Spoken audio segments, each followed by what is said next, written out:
السلام عليكم ورحمة الله وبركاته. وعليكم السلام ورحمة الله وبركاته. نحمده ونصلي على رسوله الكريم. أما بعد فأعوذ بالله من الشيطان الرجيم. بسم الله الرحمن الرحيم. حافظون على الصلوات والصلاة الوسطى وقوموا لله قانتين. وقال تعالى في كلامه المجيد الفرقان الحميد واركعوا مع الراكعين. وقال رسول الله صلى الله عليه وسلم صلاة الجماعة تفضل صلاة الفجر ب27 درجة. আলহামদুলিল্লাহ, সমস্ত প্রশংসা সেই মহান আল্লাহ রাব্বুল আলামিনের, যে মহান আল্লাহ রাব্বুল আলামিন আমাদেরকে এই দ্বীনের প্রতিষ্ঠানে মাদ্রাসা মূলক একটি জায়গায় রসুলের ঘরে আমাদেরকে আসার তৌফিক দান করেছে। মহল্লায় অনেক বাচ্চা ছিল, অনেক ছাত্র ছিল, তারা আসতে পারে নাই। আল্লাহ রাব্বুল আলামিন যে আমাদের উপরে রহম করে মেহেরবানি করে আমাদেরকে এই মাদ্রাসায় আসার তৌফিক দান করেছেন, সেই জন্য আমরা সকলে আল্লাহ রাব্বুল আলামিনের দরবারে লাখ কোটি শুকরিয়া আদায় করি। সকলে বলি আলহামদুলিল্লাহ। দরুদ ও সালাম পেশ করি সেই মহামানবতার দূত আখিরে নবী, দয়ার নবী, মায়ের নবী, রাহমাতুল লিল আলামিন আহমদে মুস্তাফা, মুহাম্মদে মুস্তাফা, সরদারে মদিনা, তাজদারে মদিনা মুহাম্মদ সাল্লাল্লাহু আলাইহি সাল্লামের প্রতি সকলে বলি সাল্লাল্লাহু আলাইহি ওয়াসাল্লাম।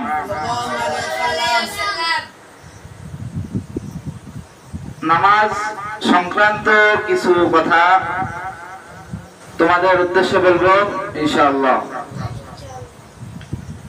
আমরা যেহেতু মাদ্রাসায় পড়ি, ইচ্ছা অনিচ্ছায় নামাজ আমাদেরকে পড়তেই হয়, কারণ আমাদের পরিবেশটাই নামাজের, আমাদের পরিবেশটাই দিন পালনের।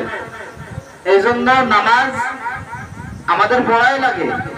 কিন্তু আল্লাহ রাব্বুল আলামিন কোরআনুল কারীমের মধ্যে সূরা বাকারার 238 নম্বর আয়াতের ভিতরে বললেন, হাফিজুনা আলাস সালাওয়াতি ওয়াস সালাতিল উসতা ওয়া কুমু লিল্লাহি কানিতিন।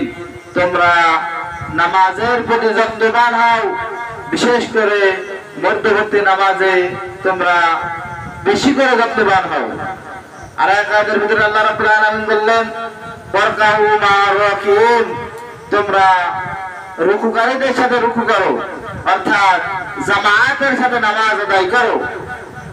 কিন্তু আমাদের সমাজের লোকেরা, আমাদের পরিবারের লোকেরা, আমাদের মা, আমাদের বাবা, আমাদের ভাই, আমাদের বোন অধিকাংশই নামাজ থেকে গাফেল, নামাজ থেকে অমনোযোগী।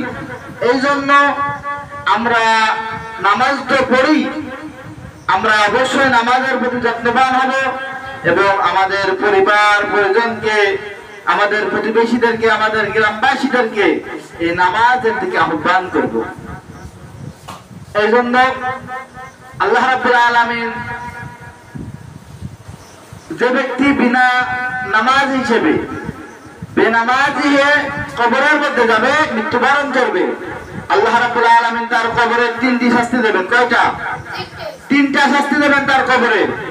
এক নম্বরে তার কবরকে দুই পাশের মাটি দ্বারা এমন ভাবে চাপ দিবে যে তার এক পাজরের হাড় আর এক পাজরের ভিতরে ঢুকে যাবে, সে হাওলাও করে চিৎকার করতে থাকবে।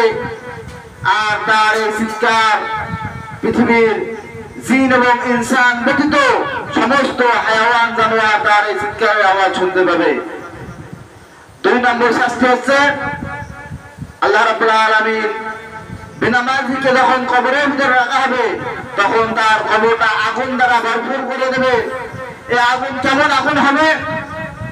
রাসূল আকরাম সাল্লাল্লাহু আলাইহি সাল্লাম মিরাজ থেকে আসার পর, মিরাজ সফর থেকে আসার পর সাহাবায়ে কেরাম রাদিয়াল্লাহু তাআলা আনহুমদের মধ্যে যখন এই মিরাজ সম্পর্কে আলোচনা করছেন, তখন রাসূল সাল্লাল্লাহু আলাইহি সাল্লাম বললেন, হে আমার সাহাবীরা শোনো, জাহান্নামের আগুন এত ভয়াবহ হবে যে তার ভিতরে যদি কোনো কঠিন পদার্থ, লোহা অথবা পাথর রাখা হয় তাহলে সে নিমিষের মধ্যে চূর্ণ বিচূর্ণ হয়ে যাবে। এমন ভয়াবহ আগুন হবে, দুনিয়ার সাধারণ আগুন তোমার যদি হাতে লাগে তাহলে হাত পুড়ে যায়, যদি শরীরের কোনো অংশ লাগে শরীরে সে অংশ পুড়ে যায়, পায়ে লাগলে পা পুড়ে যায়। আর জাহান্নামের আগুন এমন ভয়াবহ হবে, যদি শরীরের কোনো অংশে লাগে তাহলে সর্বপ্রথম তার কলিজাটা পুড়ে যাবে। বলে নাউজুবিল্লাহ। এই জন্য আমরা নামাজের প্রতি যত্নবান হই। 3 নম্বরে, বেনামাজিকে যখন কবরে রাখা হবে তখন এই কবরের ভিতরে এমন বড় একটা বিষাক্ত সাপ, এমন আকৃতি তার হবে, রাসূল আকরাম সাল্লাল্লাহু আলাইহি ওয়াসাল্লাম বর্ণনা করতে গিয়ে বলেন, ওই সাপটার নখ হবে একজন ব্যক্তি সকাল থেকে সন্ধ্যা পর্যন্ত দৌড়ালে যতদূর পর্যন্ত পথ অতিক্রম করতে পারে, ওই সাপটার নখের আকৃতি এমন হবে। ওই সাপটা যখন তার শরীরে দংশন করবে, সে মাটির নিচে ফুটতে থাকবে, আবার উঠবে, আবার দংশন করবে, আবার মাটির নিচে ফুটতে থাকবে। হঠাৎ তার কবরের আশপাশে আগুনে প্রজ্বলিত থাকবে।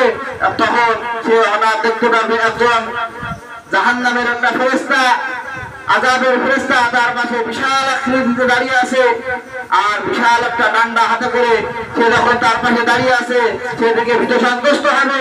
এই ফেরেশতা যখন তার শরীরে আঘাত করবে, তার শরীরটা শূন্য বিশূন্য হয়ে যাবে, তখন ওই জাহান্নামী ওই বেনামাজি এত জোরে চিৎকার করবে যে তার ওই চিৎকারের আওয়াজ পৃথিবীর মানুষ এবং জিন ব্যতীত সকল হায়াত জানোয়ার, সকল প্রাণী তার এই আওয়াজ শুনতে পাবে।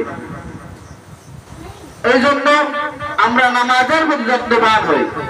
আর যদি আমরা নামাজ পড়ি তাহলে আমাদের 5টি বিশেষ পুরস্কার আছে।